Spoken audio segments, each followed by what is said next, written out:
자, 우리 함께 인사하겠습니다. 지적과 원망 대신에 칭찬과 감사로 하나님의 만복을 향유하세요.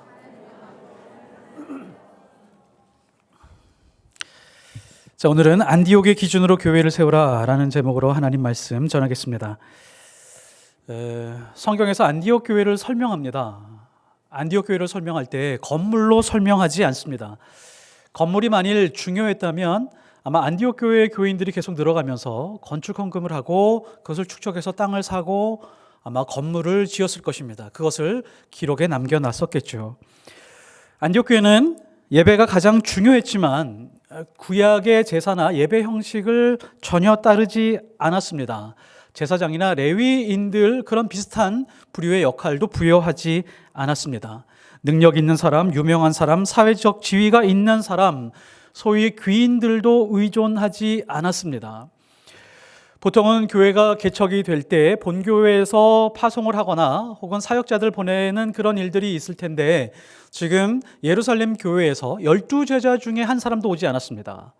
그 뒤에 세워진 7집사 중에 한 사람도 이곳에 오지 않았습니다. 교회의 조직과 활동도 사람의 생각과 아이디어에 의해서 나오지 않았습니다. 어느 것 하나 사람의 비전으로 만들어진 것도 없었고 사람들이 모여서 열심히 토론하고 토의해서 만들어진 그런 교회가 아니었습니다. 매우 단순한 교회였습니다. 그냥 말씀 위에 세워지고 성령께서 가르쳐 주시는 것, 그거 붙들고 살아갔었던 교회가 바로 안디옥 교회였습니다. 안디옥 교회는 개척한 지 약 한 1년 정도 되는 그런 교회였습니다. 누가 개척했는지 그 설립자의 이름도 등장하지 않습니다. 구브로 혹은 구레네 몇 사람이 그 교회에 모였을 뿐이다 라고 하는 것이 성경의 설명입니다. 개척한 지 얼마 되지 않았기 때문에 재정적으로 안정이 됐을 리가 만무합니다. 그래서 교회를 조금 더 조직하고 또 헌금도 더 많이 늘어야 되고 그런 상황이 분명히 있었을 것입니다. 아직 선교사를 파송해야 될 여건도 되지 않았죠. 선교에 대한 개념도 없었을 것이고 또 선교사로 훈련받은 사람도 거의 없었습니다. 그런데 파송해서는 안 될 사람을 선교사로 파송했습니다. 당시 담임 목사의 위치에 있었던 바나바를 파송한 것입니다. 세상에 담임 목사를 파송하는 그런 교회가 어디 있을까요? 안디옥 교회가 그랬습니다. 누가 결정했을까요? 사람들이 모여서 선교하기 위해서 선교사를 파송하자라고 하면서 선교사를 파송한 것이 아니라 성령께서 파송하셨습니다. 2절에 보면 성령이 이르시되 내가 불러 시키는 일을 위하여 바나바와 사울을 따로 세우라 하시니 안디옥 교회의 모든 주도권은 성령이 가지고 계셨습니다. 선교지를 설정하는 것도 성령께서 명령하신 것이었습니다. 4절에 보면 두 사람이 성령의 보내심을 받아 실루기아에 가서, 그러니까 하나님의 뜻을 잘 분별한 다음에 그것을 조금 더 주저하지 않고 하나님의 뜻이라면 즉각 순종하는 교회가 안디옥 교회였습니다. 안디옥 교회에 모인 사람들이 모여서 회의를 하면서 사람들의 신앙과 생각으로 교회를 세워갔다면 선교사를 파송할 리가 없습니다. 교회가 아직 1년도 되지 않았고 재정적으로 안정이 되지 않았기 때문에 그것은 어려운 일이었습니다. 안디옥 교회는 특별한 것이 없습니다. 안디옥 교회를 아무리 찾아봐도 무언가 좀 특별한 게 있을까 찾아봤지만 단 하나밖에 남지 않았습니다. 본질하고 사명밖에 없습니다. 교회의 본질을 유지하는 것, 본질 이외의 것들은 전부 다 잘라내버리고 그리고 사명이 무엇인지를 분별하는 것, 사명이 무엇인지를 알게 되면 그 사명대로 살아가는 것, 이것이 바로 안디옥 교회의 아주 큰 힘이었습니다. 안디옥 교회가 세워진 지역은 예루살렘, 이스라엘 땅 바깥의 지역이었습니다. 해외에 지어진 교회라고 하면 다른 종교와 혼합이 되든지 조금 약간 좀 변질이 될 수도 있었지만 이 교회는 본질을 전혀 잃지 않는 교회였습니다. 예루살렘 교회와 결정적인 차이가 있는데 예루살렘 교회는 조직, 행정, 또 여러 가지 헌금 이런 부분에 있어서 풍부한 교회였습니다. 그것과도 차이가 있긴 했지만 결정적인 차이가 있었는데 예루살렘 교회는 선교에 대해서 조금 더 관심이 없었습니다. 예수님의 명령을 직접 들었음에도 불구하고 조금 더 관심이 없었고, 이 안디옥 교회는 예수님을 만난 적도 없습니다. 예수님께 직접 들은 말씀도 없는 교회였습니다. 그런데 마치 예수님이 말씀하신 것을 직접 들은 사람들인 것처럼 예수님의 말씀을 실행하고 실천하는 사람들이었습니다. 지금 이 자리에 계신 저와 여러분은 교회를 다 찾던 사람들입니다. 좋은 교회를 찾고 있으셨죠. 좋은 교회 찾는 게 굉장히 힘드셨죠. 좋은 목사 만나는 것도 너무 힘들고 내 귀에 잘 맞는 설교를 찾는 것도 너무너무 쉽지 않습니다. 어떤 기준을 가지고 교회를 찾으셨나요? 어떤 교회에 가면 이 교회 좋은 교회다라고 받아들이셨나요? 어떤 교회가 좋은 교회일까요? 좋은 교회는 성경과 가장 가까운 교회입니다. 성경에 나온 교회와 가장 유사한 교회입니다. 그런데 우리는 교회를 찾을 때 나한테 좀 편안한가? 내가 좀 적응하기 쉬운가? 이 사람들과 내가 결이 좀 맞는가? 아니면 내가 그동안 듣고 있었던 설교 말씀하고 좀 잘 어울리는가? 이런 것이 굉장히 큰 기준으로 세워질 때가 많이 있습니다. 그런데 가장 중요한 것은 성경과 얼마만큼 잘 닮아가고 있는가가 제일 중요한 부분입니다. 그런데 현실적으로 들어보면 성경과 가장 많이 잘 닮아 있는 교회는 불편합니다. 부담스럽습니다. 왜냐하면 성경 말씀 그대로 실천해야 되는데 그 실천하려고 하니까 나한테는 불편한 거예요. 현실적으로 그것이 나에게 잘 맞지 않을 때가 상당히 많이 있습니다. 성경과 가장 가까운 교회 되기를 위해서 우리는 기도해야 됩니다. 그러면 안디옥 교회가 기준이 되어야 됩니다. 안디옥 교회의 본질과 사명에 가까울수록 하나님의 말씀은 살아있고 운동력이 있으며 우리의 골수를 쪼개서 찔러 쪼개기까지 하는 그런 놀라운 은혜와 역사를 경험하게 될 것입니다. 안디옥 교회의 본질, 안디옥 교회는 어떻게 세워지고 어떻게 사명을 감당했는지 그 본질에 대해서 세 가지로 한번 살펴보도록 하겠습니다. 첫 번째는 안디옥은 말씀 안에서 모든 사람이 하나가 되었습니다. 좋은 교회를 찾으려고 할 때, 또 성경하고 가장 가까운 교회를 찾으려고 할 때 이 기준이 굉장히 중요합니다. 많은 사람들이 서로 어울려서 하나가 될 수 있는가? 새로운 사람이 온다라고 할지라도 빈부의 귀천 혹은 많이 배웠던 그렇지 않던 외모가 어떠하든지 상관없이 그 사람들이 왔을 때 자연스럽게 편안하게 녹아질 수 있는 교회라면 성경하고 가장 가까운 교회입니다. 1절에 보면 안디옥 교회에 선지자들과 교사들이 있으니, 이 대목은 굉장히 놀라운 대목입니다. 왜냐하면 유력하고 부유한 유대인 가문의 정통파 유대인 바나바가 있었습니다. 이 사람은 부유한 사람이었습니다. 학식도 뛰어났었던 그런 사람이었던 것 같습니다. 반면에 흑인 노예 출신의 시므온이 있었습니다. 격차가 굉장히 크죠. 무명의 이방인 루기오가 있었고 그리스도인들을 박해하던 권력의 최측근 마나엔이 있었으며 교회를 짓밟던 사울이라고 하는 사람이 있었습니다. 이 5사람이 모두가 선지자가 되었고 모두가 교사가 되었습니다. 누가 선지자였고 누가 교사였는지 구분하기 어려울 정도로 그 역할을 서로 상황에 맞게 분담하고 있었습니다. 이것은 굉장히 중요한데 그야말로 이 사람들이 예수 그리스도와 그 십자가, 그 사랑 안에서 서로가 동등한 위치, 동등한 사람으로 인정받고 인격적인 대우가 있었다라고 하는 것을 증거하고 있습니다. 안디옥은 로마의 아주 중요하고 큰 도시였습니다. 로마는 계급 사회였죠. 귀족이 있었고 평민이 있었고 노예가 있었습니다. 귀족하고 노예는 겸상을 할 수가 없습니다. 같이 밥을 먹을 수가 없습니다. 같은 테이블에 앉아 있을 수 없는 사람들입니다. 아무리 예수를 믿어도 교회에 다닌다라고 하지만 분명히 서로에게 편견이 남아 있고 서로가 껄끄러워할 만한 상황이 충분했습니다. 정통파 유대인은 이방인을 동물 취급하고 있기 때문에 이방인과 어울리기 어려울 걸, 흑인 노예 출신 시므온은 분명히 교양도 없고 무식한 티를 낼 거야. 저 사람 어울리기 힘들어.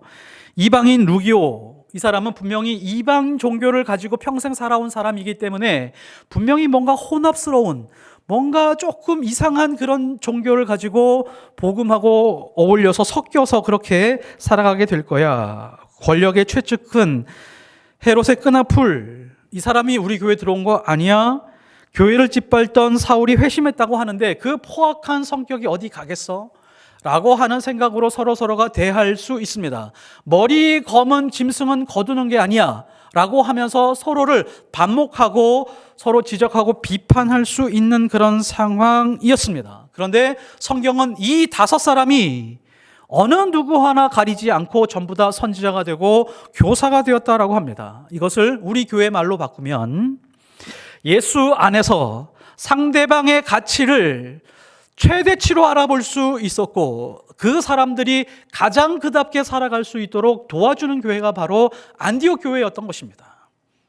노예였으니까 별로 배운 것이 없고 글자도 모를 수 있었는데 그 사람이 예수 안에서 가장 그답게 살아갈 수 있도록 도와주고 가르쳐주고 기다려주고 또 포악했었던 성격이 그때그때 나올 때마다 참아주고 기다려주고 인내하고 친절할 수 있는 그런 교회가 될 수 있었던 것입니다. 이것이 바로 코이노니아입니다. 무엇보다도 중요한 것이 하나가 있는데 예수님이 이 땅에서 마지막으로 기도를 하십니다. 간절히 하나님 앞에 기도합니다. 그 예수님의 기도가 이루어진 교회가 바로 안디옥 교회입니다. 요한복음 17장 11절에 보면 거룩하신 아버지여 내게 주신 아버지의 이름으로 그들을 보존하사 우리와 같이 그들도 하나가 되게 하옵소서. 예수님이 간절한 기도가 이거였습니다. 하나님을 믿고 예수님의 사랑을 경험한 사람들이 교회 안으로 들어오게 될 텐데 하나님, 그곳에 모인 사람들이 하나가 되게 해주십시오. 이것이 예수님의 간절한 기도였습니다. 예수님을 따르던 사람들이 있죠. 그 따르던 사람들을 보면 양극단에 있었던 사람들이 많이 있습니다. 열심당원 시몬이 있었습니다. 예수님의 제자였습니다. 이 열심당원이라고 하는 사람들은 로마 제국으로부터 독립하기 위해서 폭력도 불사하고 무력으로 투쟁하는 그런 과격파, 진보파의 사람이었습니다. 반면에 세리 마테라고 하는 사람이 있는데 이 세리라고 하는 사람들은 로마 제국에 빌붙어서 유대인들에게 혈세를 뽑아서 그것을 로마 제국에 바친 다음에 자기가 그것으로 배를 불리는 그런 아주 매국노 같은 사람들이었습니다. 이 양극단에 있는 사람들이 예수님의 제자가 되어 하나가 될 수 있는 그런 모습들이 있었습니다. 시몬의 입장에서는 마태는 죽여도 마땅한 그런 사람이었습니다. 마태의 입장에서 시몬을 한번 보면 세상 물정 모르는 사람, 세상이 어떻게 변해가고 있는지 관심 없는 그런 꼴통 같은 사람으로 바라볼 수 있었던 것이죠. 그러나 조금도 그런 갈등이 성경 안에서 보여지지가 않습니다. 갈릴리의 어부이자 빈민이었던 베드로, 당시 부유했던 사람 아리마대 요셉, 비천한 창녀 막달라 마리아, 사내들인의 의원이었었던 니고데모, 이 사람들이 예수님을 만나기만 하면, 예수님 밑으로 들어가기만 하면 모두가 하나가 될 수 있었습니다. 이 사람들은 세상에서 만났다면 얼굴을 마주하고 테이블에 앉아서 차 한 잔도 마실 수 없는 그런 사람들이었지만 예수 안에서 인격을 회복하고 하나님의 형상을 회복하고 난 다음에 서로가 하나가 될 수 있었습니다. 말씀이 살아있는 교회가 어떤 교회일까요? 설교 잘하는 교회일까요? 그렇다고 생각하지 않습니다. 성경 공부를 잘 체계적으로 창세기부터 요한계시록까지 차근차근 잘 알려주는 교회일까요? 아니면 제자 양육을 해서 단계별로 1급, 2급, 3급, 4급 이렇게 차례로 잘 설명해주고 잘 교육되는 그런 교회일까요? 그러면 말씀이 살아있는 교회가 될까요? 그렇지 않습니다. 말씀이 정말 살아있는 교회라고 하면, 예수님의 사랑이 정말 살아있는 교회라고 하면 교회 안에 어떤 사람이 온다라고 할지라도 외모가 어떠하든지 그 사람의 살아온 배경이 어떠하든지 그거와 전혀 상관없이 동등하게 인격적으로 대우받고 동등하게 하나가 될 수 있는 교회가 진짜 말씀이 살아있는 교회입니다. 제자입니까? 라고 하는 책으로 유명한 후안 카를로스 오르티스 목사님이 있습니다. 이 목사님에게 어떤 사람이 질문했습니다. 성도는 어떤 존재인가요? 라고 이렇게 질문하니까 목사님이 이렇게 대답을 합니다. 성도는 으깬 감자 같은 존재가 되어야 됩니다. 으깬 감자 같은 존재. 처음에는 어색한 비유였지만 시간이 지나갈수록 이와 같이 성도와 교회를 잘 설명할 수 있는 표현이 있을까라는 생각이 듭니다. 생감자들만 교회에 모이게 되면 나는 이런 감자야, 나는 저런 감자야 라고 하면서 생감자들만 교회에 모이게 되면 예수님의 맛을 보게 할 수 없습니다. 그러나 예수님의 사랑으로, 십자가의 그 뜨거운 사랑으로, 그 은혜로 으깨진 감자, 그래서 다 하나가 된 감자라고 하면 고유한 맛도 잃지 않고 영양가도 잃지 않으면서 예수님의 맛을 보여줄 수 있는 교회가 바로 으깬 감자와 같은 교회라고 하는 것입니다. 소금도 마찬가지죠. 소금이 자존심이 있어서 나는 나의 형체를 잃고 싶지 않아, 그리고 다른 소금들과 하나가 되고 싶지 않아 라고 하면서 형체를 고집하고 있다면 그 소금은 맛을 잃게 될 것입니다. 그러나 자신의 형체를 완전히 포기하고 형체가 다른 모든 것에 스며들게 되면 고유한 맛과 고유한 성질은 잃지 않으면서 예수님의 맛을 그대로 드러낼 수 있는 그런 존재가 됩니다. 이 교회가 바로 안디옥 교회였습니다. 자신이 살아온 모든 배경, 학벌, 지식, 부유하던 가난하든지 그 모든 것이 예수 안에서 다 녹아져 버려서 으깬 감자같이 되어버렸습니다. 그리고 모두 하나가 되었습니다. 그래서 그 교회 가서 무엇을 맛보든지 간에 예수님을 맛볼 수 있는 그런 교회였다라고 하는 것이죠. 포이에마가 이런 교회를 위해서 기도해야 됩니다. 두 번째, 안디옥은 하나님의 뜻을 알기 위한 목마름이 있었습니다.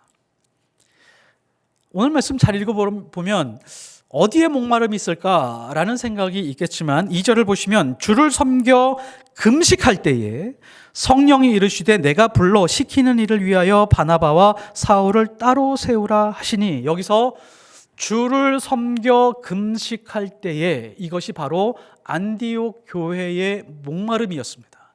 갈증이었습니다. 여기서 주를 섬겨라고 하는 말은 봉사하다라고 하는 그런 뜻으로 받아들이게 될 것 같지만 이것이 사실은 예배하다라고 하는 의미와 동일합니다. 영어에서 서비스라고 하면 봉사하다라고 하는 뜻을 가지고 있지만 예배의 뜻을 가지고 있죠. 그거하고 똑같습니다. 예배에 대한 정의를 내린 여러 목사님들도 계시고 신학자들이 있는데 윌리엄 템플이라고 하는 이 신학자가 내린 이 예배의 정의가 가장 가슴에 와닿습니다. 예배란 우리의 전 존재를 하나님께 굴복시키는 것이다. 예배란 그분의 거룩함으로 우리의 양심을 깨우는 것이고 그분의 진리로 우리의 마음을 살찌우는 것이며 그분의 아름다움으로 우리의 상상을 정화시키는 것이고 그분의 사랑으로 우리의 심령을 활짝 여는 것이며 그분의 목적에 우리의 의지를 내려놓는 것이다. 예배는 나의 소망을 이루는 것 아닙니다. 나의 필요를 채우는 것 아닙니다. 나의 심리적, 정신적 갈증만 채우는 것 아닙니다. 주님이 목적하신 바가 있는데 그 목적에 나의 의지를 내려놓는 것입니다. 그렇게 되면 우리는 영과 진리로 예배를 하게 될 것이며 하나님의 말씀으로 우리의 양심을 깨우게 되고 우리의 영혼을 정화시키게 되고 우리의 마음을 진리로 살찌우게 되면서 우리가 세상에서 받았던 그 모든 상처들이 치유되는 놀라운 은혜를 경험하게 됩니다. 온전한 예배가 이루어지게 될 때 우리 교회 안에서 드리는 이 예배가 하나님이 기뻐하시고 하나님이 원하시는 예배로 온전하게 드려지게 될 때 교회를 향한 하나님의 길, 그리고 우리 인생을 향한 하나님의 길을 알려주시게 됩니다. 이사야서 48장 17절을 보면 이스라엘의 거룩하신 이이신 여호와께서 이르시되 나는 내게 유익하도록 가르치고 너를 마땅히 행할 길로 인도하는 내 하나님 여호와라. 안디옥 교회의 예배의 목적은 하나님의 뜻을 아는 것입니다. 하나님의 뜻을 알고 싶은 그 목마름과 갈증으로 하나님 앞에 예배했습니다. 그래서 안디옥은 중요한 결정을 내리기 전에 예배하며 금식했었던 것입니다. 예배는 모든 결정을 내리는 시작점입니다. 우리가 인생을 살아가면서 중요한 결정을 내려야 될 때가 많이 있죠. 사업하면 사업할 때, 또 직장을 다니거나 혹은 자녀를 양육할 때 크고 작은 중요한 결정을 내려야 될 때가 많이 있습니다. 많은 사람들이 결정장애에 걸려서 어떻게 결정해야 될지 모를 때가 많이 있습니다. 어떤 사람들은 감정에 북받쳐서 막 화가 난 상태에서 중요한 결정을 내리는 사람들이 있죠. 그게 가장 어리석은 결정입니다.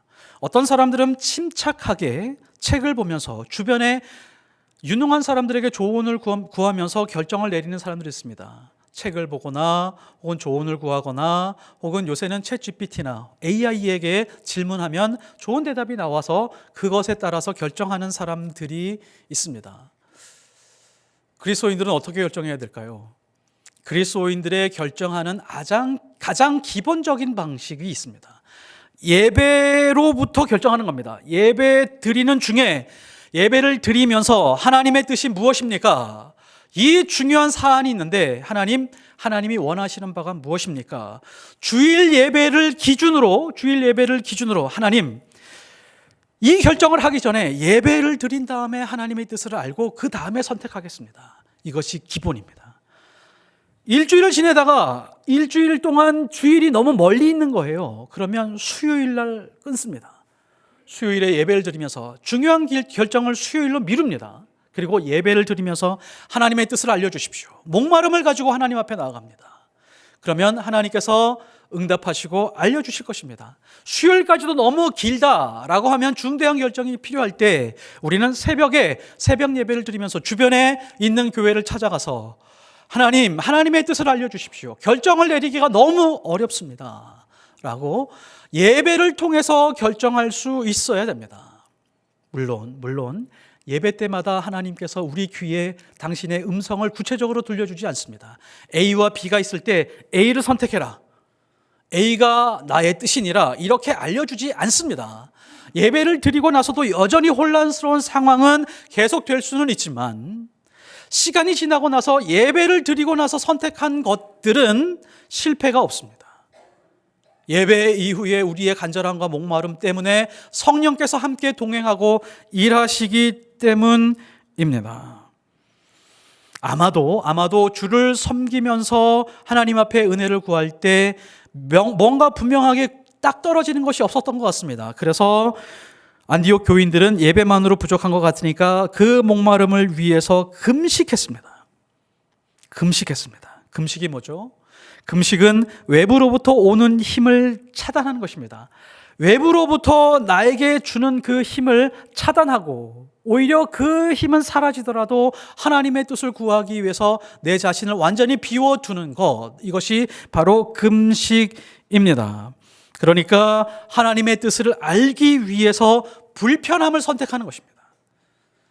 불편한 상황 속에서 하나님의 뜻을 알려주십시오 라고 하는 것이 금식입니다. 안디옥의 지도자들이 예배를 드리면서 하나님의 뜻을 알고 싶었습니다. 열심히 토론했겠죠. 예배가 끝나고 나서 당회를 하든지 혹은 정기 운영위원회를 하면서 우리 교회가 어떻게 세워져야 되는지 많은 회의를 했을 겁니다. 회의가 됐을까요? 회의 안 됐을 겁니다.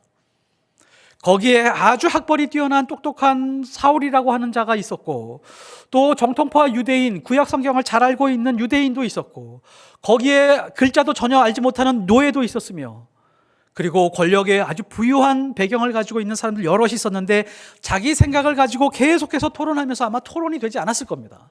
교회가 이러다가 산으로 가겠구나라고 하는 그런 생각이 들었겠죠. 그러면서 금식을 선택했을 것입니다.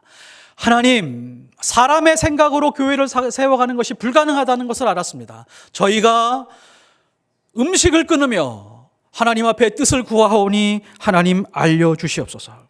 여기서 금식하는 목적에 한번 집중해 주십시오. 안디옥 교회가 무엇을 위해서 금식했는지 한번 보십시오. 절박한 문제를 위해서, 개인적으로 절박한 문제를 위해서, 그 문제를 해결하기 위해서 금식한 것이 아니었습니다. 무언가 성취하고 획득하기 위해서, 뭔가 승진하고 얻어내기 위해서 금식한 것이 아니었습니다. 하나님께서 세우신 이 교회에 있는 우리들을 통해서 하나님, 당신이 하고 싶은 것이 무엇입니까? 라고 하는 하나님의 뜻을 알기 위해서 금식하고 있었습니다. 온전한 예배를 드리고 하나님의 뜻을 구하는 그 금식 다음에 일어나는 놀라운 일이 있습니다. 예배하고 금식하면서 그 뒤에 성령께서 말씀하셨습니다. 주를 섬겨 금식할 때에 성령이 이르시되 내가 불러 시키는 일을 하기 위하여. 성령이 어떤 뜻을 가지고 있는지 분명하게 알려주는 놀라운 역사가 일어나게 되었습니다. 2021년 12월 30일, 31일 그리고 2022년 1월 1일 2박 3일 동안 제가 기도원에 갔습니다. 금식하러 갔습니다. 그때가 1월 2일 날 아마 이제 포이에마 예수교회 부임하는 날이었고요. 그 전에 부임하기 전에 금식하면서 하나님 앞에 하나님의 뜻을 구해야겠다라고 생각을 해서 영락 기도원에 갔습니다. 그때가 코로나 때였습니다. 기도원에 가니까 딱 두 사람 있었습니다. 딱 두 사람 있었는데 너무너무 추웠습니다. 영하 한 10도, 한 12도 그 사이를 왔다 갔다 했습니다. 거기 기도원에 가면 배고프면 밥 먹을까 이런 생각도 했는데 코로나가 있어가지고 식당도 문을 닫은 상태였습니다. 기도원 안에 들어가서 한참 금식하면서 기도를 하고 있는데 50분 기도하다가 10분 나와서 쉬고 50분 나와서 기도하다가 10분 나와서 쉬고 그랬습니다. 근데 그 영락 기도원 가보신 분 아시겠지만 산이 이렇게 있어요. 언덕처럼 산이 이렇게 위에 있는데 그 산 꼭대기에서 한 집사님쯤 되는 분이 거기서 자리를 깔고 기도를 하고 계신데 이 추위에 어떻게 저렇게 기도를 하고 있을까? 50분 있다가 나오면 거기서 계속 소리 지르고 기도하고 있고 50분 뒤에 나와서 보면 또 계속 기도하고 있는 거예요. 2시간, 3시간 동안 쉬지 않고 소리 지르면서 기도를 하고 있는 거예요. 그래도 내가 목사인데 이렇게 편안하게 안에서 기도할 수 있나? 라고 하면서 산으로 올라갔습니다. 저 앞에 집사님쯤으로 보이는 그분이 앉아서 방석 깔고 이불 덮고 이제 기도를 하고 있는데 저도 좀 멀찌감치 그 근처에서 이제 기도를 했습니다. 근데 한 1시간 정도 기도한 줄 알고 그렇게 열심히 기도를 하고 있는데 시계를 보니까 5분 지났어요. 너무 추워가지고 배는 고프지 너무너무 춥지 또 열심히 눈 감고 기도를 했는데 3분 지났습니다. 저분 진짜 대단하다. 어떻게 1시간, 2시간, 3시간 동안 저렇게 기도할까? 그래서 그 자리에서 기도가 좀 바뀌었습니다. 저분이 무엇에 대해서 그렇게 열심히 기도하는지 모르겠는데 하나님 저분 기도 제발 좀 들어주십시오. 이 추위를 이어가면서 밥도 안 먹고 저렇게 하나님 앞에 부르짖고 있는데 하나님 저분의 기도 제발 좀 들어주십시오 라고 그렇게 기도하고 내려왔습니다. 기도원 그 안으로 들어가서 하나님 앞에 열심히 기도하고 2박 3일 동안 기도하고 내려와서 우리 포이에마에 부임하게 되었습니다. 하나님의 뜻이 무엇인지 이 시대의 교회들이 망가져가고 있고 좋은 교회 찾아보기 어렵고 목사들은 전부 다 자기 이득을 취하고 자기 뜻대로만 살아가고 자기 이름 내세우는 거에만 혈안이 되어 있는데 하나님 이 땅에서 정말 어리석은 목사가 되고 싶지 않습니다. 정말 적지만 좋은 교회, 좋은 그리스도인 하나님을 위해서 온 인생을 다 바치겠습니다 라고 하나님 앞에 고백하는 그런 교회에 세우는 그런 작은 종이 되고 싶습니다 라고 하면서 하나님 앞에 기도하고 간절히 부르짖으면서 그곳에서 내려왔습니다. 물론 하나님이 음성을 들려준 것 없고 하나님이 이것은 내 뜻이야 라고 하는 것을 밝히 보여준 것은 없지만 그래도 하나님께서 나를 사용하시고 하나님께서 불러주셨다라고 하는 그 부르심 하나 때문에 하나님 앞에서 겸손하게 엎드리며 내려올 수 있었습니다. 우리도 때로는 하나님의 뜻이 무엇인지를 알기 위해서 우리의 편안함을 끊고 기도하며 금식할 필요가 있을 때가 있습니다. 그래서 하나님의 뜻을 분별해야 될 때가 있습니다. 세 번째, 안디옥은 말씀에 잘 순종하기 위해서 금식하고 기도했습니다. 3절에 보시면 이에 금식하고 기도하고 두 사람에게 안수하여 보내니라. 오늘 말씀에서 보면 두 번이나 금식이라고 하는 이야기가 나오는데요. 안디옥 교회에서 결정하는 그 결정의 요소 중에 금식이 그만큼 중요했기 때문입니다. 예배하고 금식했습니다. 예배하고 금식하면서 하나님의 뜻이 무엇인지를 분별하고 싶었었던 것이죠. 그 다음에는 금식하고 기도했다라고 나옵니다. 금식하고 기도했다라고 하는 것은 어떤 것이냐면 하나님의 뜻을 이제 알았습니다. 이제 어떻게 하면 하나님께 잘 순종할 수 있을지에 대해서 금식하고 기도하는 것입니다. 이제 하나님의 뜻을 알았기 때문에 하나님의 뜻을 잘 실천하고 그대로 살아가겠습니다 라고 하는 결단의 기도였던 것입니다. 우리는 순종하기 위해 금식하고 기도하는 것을 너무 많이 잃어버렸습니다. 초신자일 때를 기억하시죠? 그때 하나님을 알고 은혜를 경험하고 찬송을 불러도 눈물이 나고 말씀 한 구절 읽어도 가슴이 뜨거워질 때가 있었습니다. 그래서 교회를 가면 기뻤고 여기저기 봉사하는 것이 너무 기뻤습니다. 성가대도 기쁘고 어디 가서 교사회도 기쁘고 그리고 말씀 읽고 기도하는 것들 이런 모습만 봐도 참 기뻤습니다. 근데 그때 별로 부족함을 느끼지 않죠. 하나님께서 계속 채워주고 있는 것 같으니까. 근데 아이러니한 것은요, 그때 부족한 것을 느끼지 않으니까 기도하지 않습니다. 절박하지 않으니까 기도하지 않습니다. 근데 교회 생활을 5년, 10년 하다가 보니까 이런 거 느끼죠. 야, 교회에 다니는 인간들도 똑같네. 이 인간들 진짜 보니까 사기꾼도 있고 거짓말을 눈 하나 깜짝하지 않고 하는 인간들도 있고 장로 권사들도 보니까 다 똑같은 인간들이었네 라고 하면서 마음의 상처를 입게 됩니다. 그리고 살아가다가 보니까 믿음으로 잘 살려고 하는데 시험도 많고 고난도 많이 있습니다. 그때 살짝 드는 생각이 기도해볼까? 그래도 기도 조금 하다가 기도에 깊이 들어가지 못할 때가 많이 있습니다. 반면에 오래 믿은 성도들 있죠. 성경 공부도 많이 하고 교회 생활도 많이 했습니다. 설교도 많이 들었습니다. 기도를 어떻게 해야 되는지 너무 잘 압니다. 하나님의 뜻에 맞게 기도해야 된다는 것을 너무 잘 압니다. 근데 세상 생활을 하다가 보니까 자녀를 키우다가 보니까 내가 하고 싶은 것이 있고 내가 원하는 바가 있고 하나님의 뜻이 있는데 기도를 열심히 하다가 보면 하나님의 뜻에 순종해야 될 것 같기 때문에 기도를 깊이 하지 않습니다. 왠지 내 뜻을 버려야 될 것 같거든요. 그래서 하나님이 하나님의 뜻을 알려줄 때 내 뜻을 포기해야 될 것 같으니까 기도를 적당히 하다 맙니다. 그래서 결론적으로 보면 그리스도인들이 기도를 안 합니다. 기도하면서 기도를 깊이 하면서 하나님과 깊이 만나려고 하는 그런 목마름이 없습니다. 잃어버렸습니다. 고난이 있을 때, 가난했을 때, 자녀를 키우기 정말 힘들었을 때는 간절하게 부르짖으면서 하나님 앞에 기도를 했었지만 이제 조금 편안하니까 그런 거 하지 않습니다. 이것이 요나 신드롬입니다. 요나가 기도하지도 순종하지도 않은 이유가 뭐냐? 하나님을 너무 잘 알았기 때문에 기도하지 않았습니다. 그리고 내 뜻을 포기하고 싶지 않았기 때문에 기도하지 않았습니다. 요나서 4장 2절에 보면 주께서는 은혜로우시며 자비로우시며 노하기를 더디하시며 인애가 크시사 뜻을 돌이켜 재앙을 내리지 아니하시는 하나님인 줄 내가 알았음이니이다. 여기 보면 요나의 마음이 투영되어 있습니다. 뜻을 돌이켜 내 뜻과 맞게 하실 분이 아니야 라고 하는 생각을 가지고 있었기 때문에 하나님과 깊이 기도하고 싶어 하지 않았습니다. 내 뜻은 니느웨가 망하는 건데 하나님의 인애와 자비를 통해서 니느웨를 살려주실 것 같으니까 기도하지 않습니다. 이게 그리스도인의 마음과 똑같습니다. 우리도 요나와 별반 다르지 않을 때가 많이 있습니다. 처음에는 기도를 잘 몰라서 기도하지 않고 나중에는 성경을 잘 알고 나서도 기도하지 않습니다. 이유가 단 한 가지밖에 없습니다. 아직도 깨어지지 않은 자아가 있기 때문입니다. 아직도 생생한 감자로 살고 싶은 것입니다.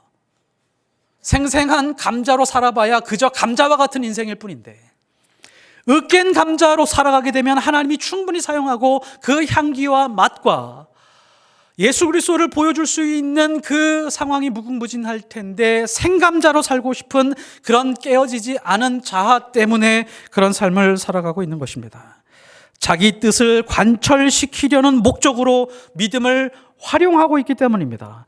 진짜 믿음은 순종으로 드러납니다. 그리스도인이 신앙생활을 좀 편안하게 할 수 있는 방법이 있습니다. 순종이라고 하는 단어를 빼면 됩니다. 순종에 별로 관심을 가지지 않으면 됩니다. 순종이 있는 믿음은 불편합니다. 하지만 순종으로 드러나지 않으면 진짜 믿음이라고 하기 어렵습니다. 성경 창세기에서부터 요한계시록까지 어디를 찾아봐도 하나님의 뜻은 이런 뜻이 없습니다. 나의 뜻은 너의 편안함이야. 나는 네가 세상에서 좀 편안하게 살기 원한다. 일주일 동안 편안하게 살았니? 그것이 내 뜻이야. 라고 하는 하나님의 뜻을 하나도 발견할 수가 없습니다. 하나님은 우리에게 약속한 것이 있죠. 승리를 약속했습니다. 한 번도 편안함을 약속한 적이 없습니다. 승리를 약속했다라고 하는 것은 그 앞에 수많은 싸움이 있다라고 하는 것을 전제합니다. 믿음은 싸움이 있습니다. 어떻게 싸움을 할까요? 순종함으로 싸움을 할 수 있어야 됩니다. 그런데 믿는 사람들은 마치 우리에게 편안함을 약속하신 하나님인 것처럼 부르짖고 붙들고 신앙생활을 열심히 할 때가 얼마나 많은지 모릅니다. 디모데전서 6장 12절에 보면 믿음의 선한 싸움을 싸우라. 영생을 취하라. 이를 위하여 내가 부르심을 받았고. 하나님이 우리를 불러주셨습니다. 이 부르심의 목적이 무엇이냐? 선한 싸움을 싸우게 하시는 목적이 있습니다. 싸움을 하는 곳, 우리가 싸워야 되는 그 장소는 언제나 갈등이 있습니다. 충돌이 있습니다.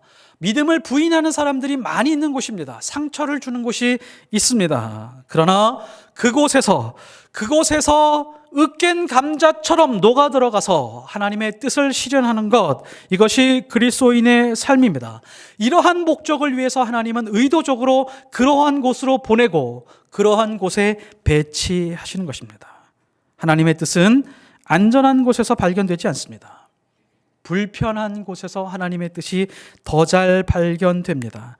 하나님의 뜻은 오히려 불안하고 두려운 곳에서 섬광처럼 번쩍일 때가 많이 있습니다. 이것이 나의 사명이구나. 하나님이 이래서 나를 이곳에 보내셨구나. 이 힘들고 지치고 지겨운 이 자리에 하나님께서 보내셨구나. 그리고 그 사명을 알게 됐을 때 가슴이 뛰게 됩니다. 가슴이 뛰는 인생은 안락의자에서 나오지 않습니다. 믿음으로 순종하는 삶에서 나옵니다. 말씀의 결론을 맺겠습니다. 성령은 안디옥 교회를 부르시고 시키시고 싶은 일이 있으셨습니다. 성령이 이르시되 내가 불러 시키는 일을 위하여. 우리는 성령이 부르시고 마음껏 시킬 수 있는 교회가 되어야 됩니다. 그래야 진짜 교회가 됩니다. 그래서 첫 번째, 우리는 생명의 말씀 안에서 하나가 되어야 됩니다. 안디옥은 어떠한 조건에 있든지 그 조건과 상관없이, 삶의 배경과 환경에 상관없이 모두가 하나가 되었습니다. 마음이 가난해지면 하나가 됩니다. 이런 면에서 우리는 더 가난해져야 됩니다. 사람들이 아프면 하나가 됩니다. 병실에서 보면 환자들이 금방 친해지죠. 이런 면에서 보면 우리는 더 아파야 됩니다. 하나님의 마음으로 더 아플 수 있어야 됩니다.